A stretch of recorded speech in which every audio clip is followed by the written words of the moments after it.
Hello, Debbie Ison here of Tranquil Awakenings. I wanted to tell you about something that happened this morning. When I woke up, I was greeted by an email that reminded me over a year ago now, I was on a podcast.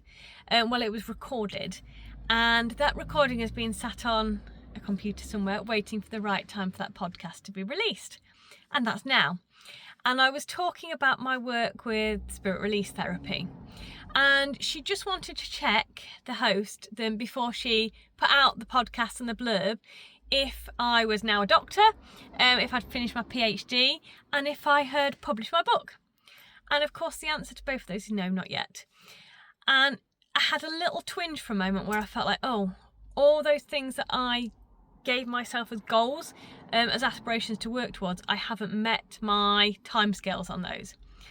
But then as I thought about it, I reflected a bit more. And what I've done in those sort of 18 months instead was I've completely turned my life upside down.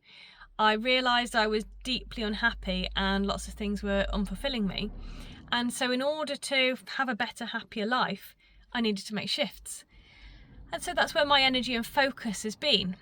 So instead, what I did is I reframed it. It made me recognise just how grateful I am for that time that I've had.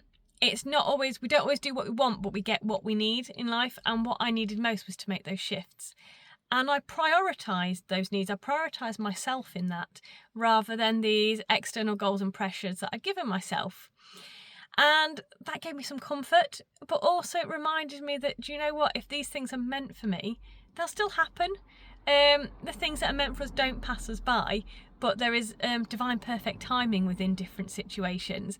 And it's taught me also that I need to be patient with that and honour that, and that these things will come at the right time if and when they're meant to, and if not, it's because there's something else on the horizon. I just wanted to share that with anyone else that might be out there that perhaps hasn't yet accomplished the things that they set out to do, or life has taken a different path. That keep going, everything will be all right, and you'll achieve the things that you're meant to, and so much more.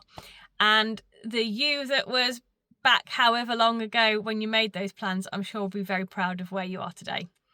Whatever you're doing, have a great afternoon and evening, and I shall speak to you again soon.